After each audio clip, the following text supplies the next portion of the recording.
오늘 성경은 우리들에게 돌밭에 떨어진 말씀의 씨앗에 대한 얘기를 하고 있습니다.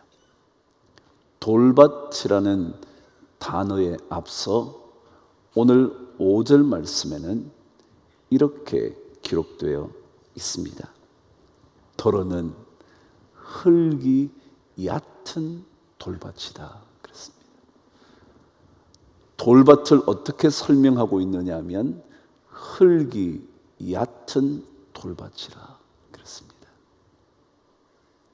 저는 오늘 말씀의 주제를 영적인 토양을 두텁게 만들어 보십시오 라고 제목을 정했습니다.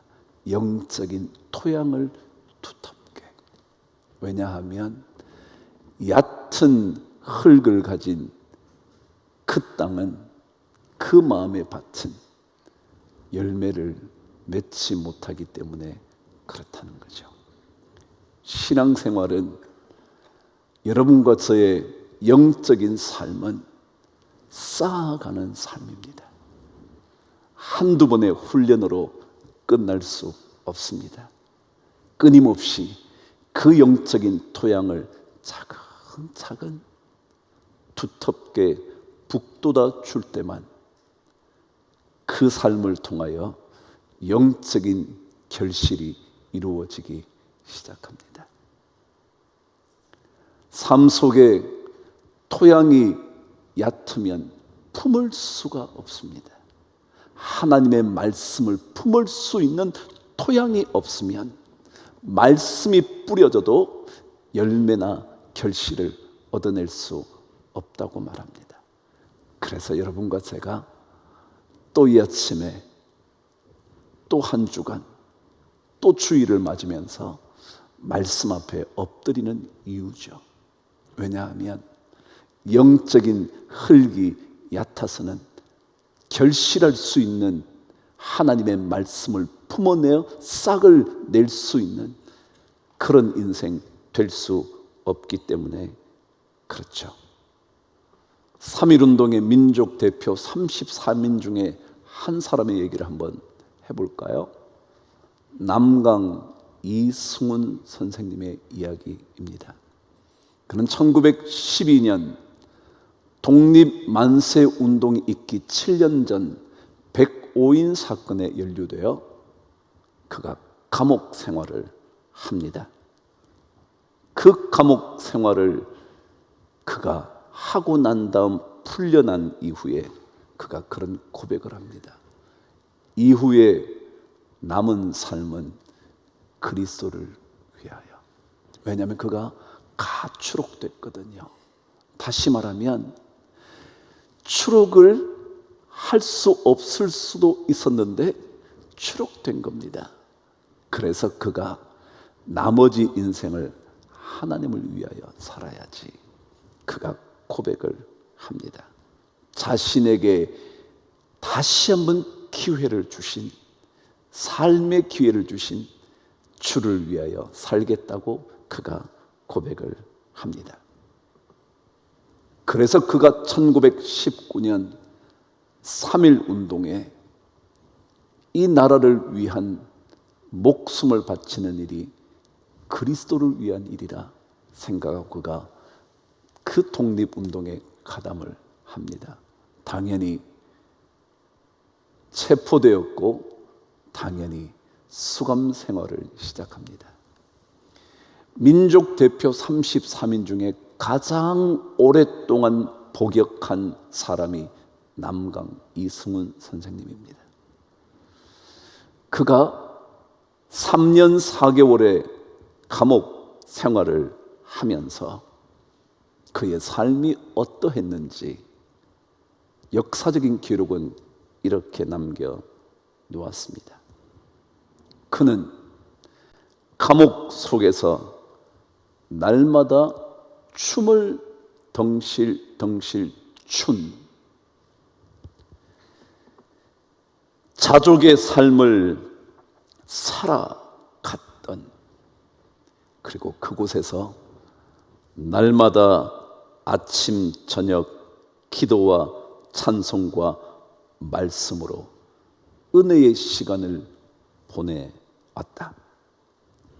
그곳에서 그가 날마다 이 찬송을 불렀다. 그게 339장입니다. 내 주님 지신 십자가 우리는 안질까?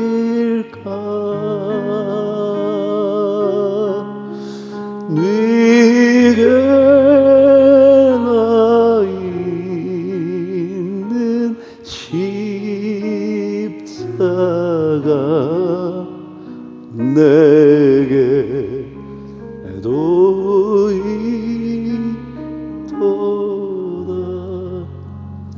그 옛날 가서는 이러했나 봅니다. 내 주의 지신 십자가 세인은 앉을까? 세상 사람은 앉을까? 십자가 각기 있으니 내게도 있도다. 그 찬송이었답니다. 남강 이승훈 선생님의 삶 속에는 감옥 생활을 통하여 영적인 토양이 점점 더 두터워졌습니다. 감옥이 그의 영적인 삶의 토양을 얕게 만들어버린 것이 아니라 오히려 더 깊이 만들어서 하나님의 말씀이 결실할 수 있도록 그 기간을 영적인 토양을 쌓아가는 시간으로 그가 만든 겁니다. 신앙생활은 어떤 삶의 시간을 지나도 영적인 토양을 더 두텁게 만들어가는 시간이어야 합니다. 여러분과 제가 부르신 찬송처럼 날이 저물어 갈 때, 빈들에서 걸을 때, 그때가 하나님의 때라는 사실을 알고 점점 더 자신의 삶을 하나님께로 몰아가면 그 영적인 토양이 쌓이는 거죠. 그렇게 되면 누리네 하나님 은혜, 그것을 경험하는 거예요. 공급하시는 여호와 이레의 하나님을 만나게 되는 거죠. 영적인 토양을 두텁게. 그렇지 않고는 하나님의 말씀이 싹을 내고 열매를 맺을 수 있도록 만들 수 없는 얕은 흙의 돌밭에 떨어진 인생밖에 되지 않기 때문에 그렇다. 그런데 오늘 성경은 흙이 얕은 돌밭에 떨어지면 어떤 문제가 있나, 그것 중요한 한 가지를 우리에게 가르쳐 줍니다. 20절 저와 함께 읽어보겠습니다. 21절까지요. 시작. 돌밭에 뿌려졌다는 것은 말씀을 듣고 즉시 기쁨으로 받되 그 속에 뿌리가 없어 잠시 견디다가 말씀으로 말미암아 환난이나 박해가 일어날 때에는 곧 넘어지는 자다. 그랬습니다. 흙이 얕은 돌밭에 마음을 가지게 되면 어떤 일이 벌어지냐면 곧 넘어지게 되는 인생의 주인공이 된다라는 겁니다. 넘어진다라는 겁니다. 넘어진다는 말의 가장 중요한 뜻은 덫에 걸린다라는 뜻입니다. 덫에 걸린다. 덫이 뭔 줄 아시나요? 위장해 있지만 누군가를 혹은 동물을 잡기 위하여 설치해 둔 겁니다. 위장해 두어서 알아차리지를 못합니다. 흙이 얕은 영적인 삶을 사는 사람들은 삶을 무너뜨리는 것이 어떤 것인지를 간파하지 못하는 덫인데도 덫인 줄 알아보지 못하는 겁니다. 그래서 덫이라는 단어를 찾으면 이렇게 되어 있습니다. 주의 깊지 않은 사람들을 유혹하고 그것에 얽어매어 꼼짝 못하게 하는 것. 다시 한번요. 덫이 뭐냐 하면 주의 깊지 않은 사람, 부주의한 사람, 다시 말하면 흙이 얕은 사람은 하나님의 말씀에 주의를 기울이지 않는 겁니다. 어제 말씀대로 길가에 떨어져 하나님의 말씀에 무관심한 겁니다. 붙잡지를 않는 겁니다. 주의를 기울이지 않는 겁니다. 하나님의 말씀이 들려와도 그것은 내팽개치고 자신의 생각만 계속 말합니다. 하나님의 말씀에 부주의해서, 부주의한 사람들을 유혹하고 그리고 얽어매어 꼼짝 못하게 하는 것, 그게 덫입니다. 이게 넘어진다라는 뜻입니다. 하나님의 말씀을 붙잡지 않거나 주의를 기울이지 않으면 우리는 순식간에 덫에 걸려버리고 맙니다. 덫임에도 불구하고 덫인 줄 모르는 거죠. 유혹인데 유혹인 줄 모르는 겁니다. 그것이 내 삶을 갉아먹는 것인데 갉아먹는 것인 줄 알아차리지를 못하는 겁니다. 말하자면 영적인 토양이 얕으면 둔감해지는 겁니다. 둔감해져서 덫이 있는데도 덫인 줄 모르고 발을 내딛는 겁니다. 사무엘상에는 사무엘의 등장을 이야기하면서 사무엘상을 시작을 합니다. 그 사무엘의 등장 전에 있었던 한 제사장이 엘리라는 제사장이었습니다. 근데 그의 퇴장과 사무엘의 등장을 대비시켜 놓고 있는데 사무엘과는 달리 엘리는 둔감한 사람이라고 성경은 기록합니다.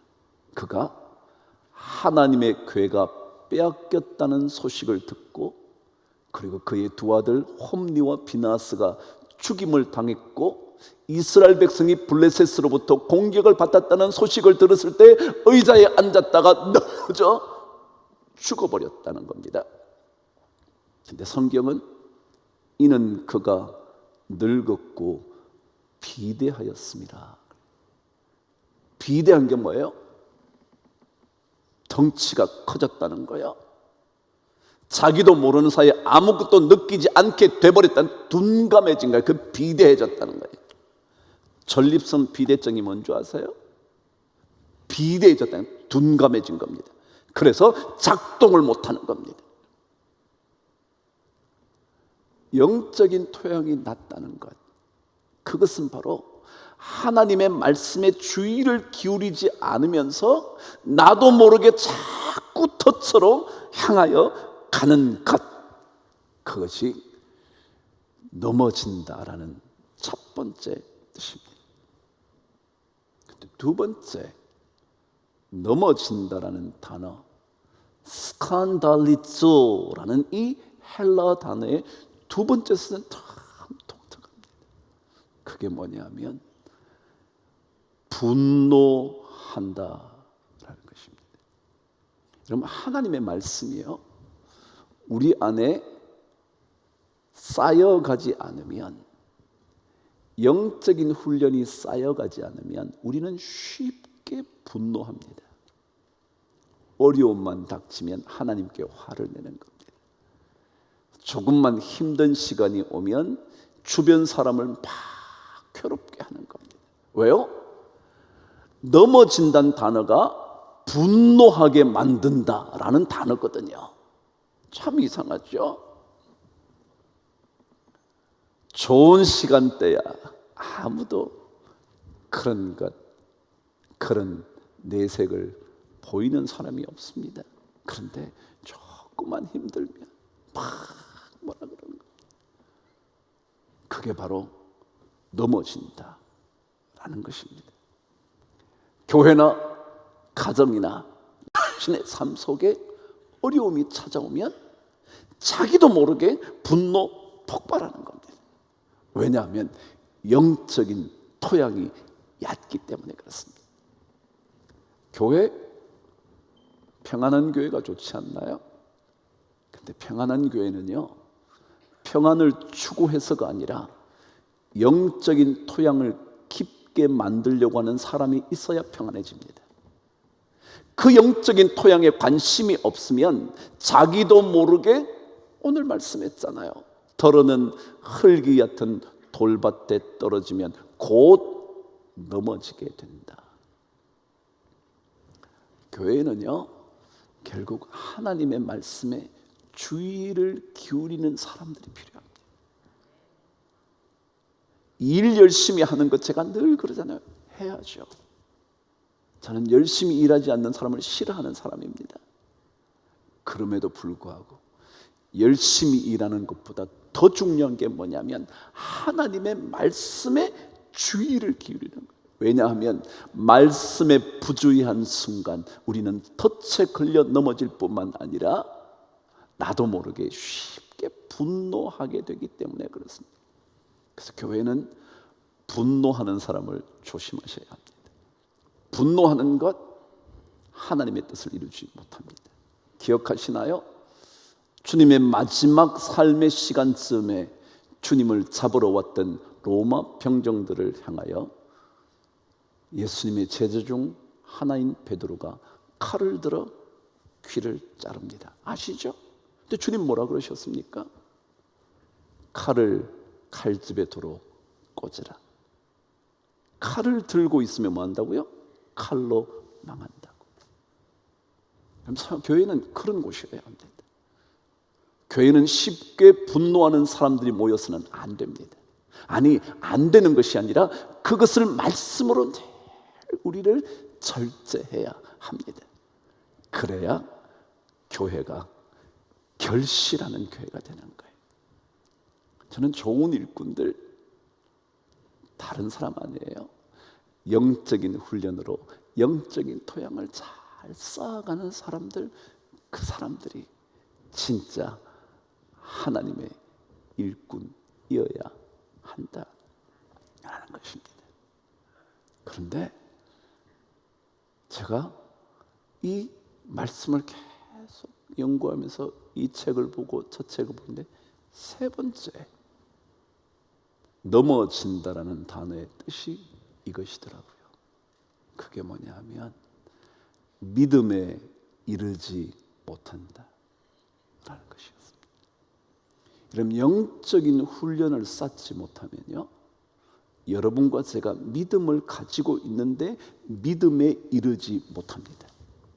믿음은 있는데 분명히 여러분과 제가 믿음을 갖고 사는데 분명히 우리가 다 하나님을 믿는 믿음의 사람들인데 영적인 훈련의 토양이 얕아지면 믿음에 도달하지 못한다는 겁니다.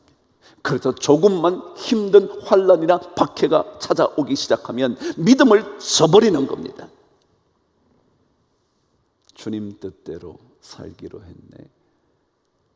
그 마지막 가사가 뒤돌아서지 않겠네. 뒤돌아서지 않겠네. 어려운 순간을 만나면 금방 믿음을 포기해 버립니다. 어려운 순간만 닥치면 금방 변절합니다. 금방 배반합니다. 언제 당신과 그랬냐는 듯, 언제 내가 주님을 믿었냐는 듯 우리 그렇게 바뀌어 버립니다. 그게 흙이 얕은 돌밭의 인생이라는 거예요. 대만은 세상을 사랑하여 믿음을 떠나버렸습니다. 그는 믿음의 파선한 사람이 되어버렸습니다. 믿음의 배가 깨져버린 겁니다. 이 영적인 토양이 얕아서. 저는 신앙생활이 단 며칠 만에 이루어지는 것이 아니라고 늘 생각하는 사람. 흔히 우리가 이 얘기를 한동안 했습니다. 우리는 모두 공사 중입니다. Under construction. 계속 공사하고 있는 겁니다. 그래서 이 공사를 잘 끝내야 좋은 건축물이 생깁니다. 좋은 집이 지어집니다. 그래야 안전하고도 안락하고도 평온한 삶을 거처를 가지게 됩니다.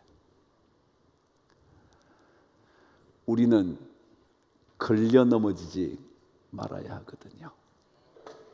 여러분과 제가 이 교회를 통하여 덫에 걸리는 일은 없어야 되거든요.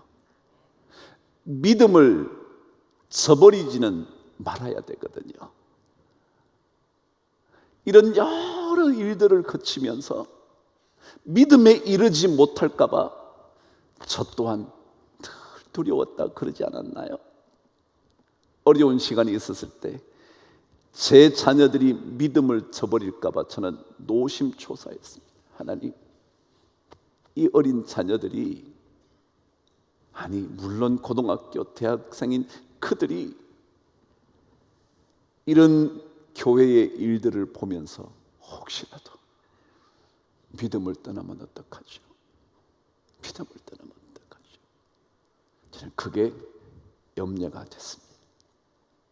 여러분과 우리 교회의 삶을 한 걸음 한 걸음 더 일구어 가면서 믿음에 점점 더 가까워지는, 믿음의 토양이 점점 더 두터워지는 그런 은혜가 우리 모두에게 꼭 있게 되기를 주의 이름으로 축복합니다.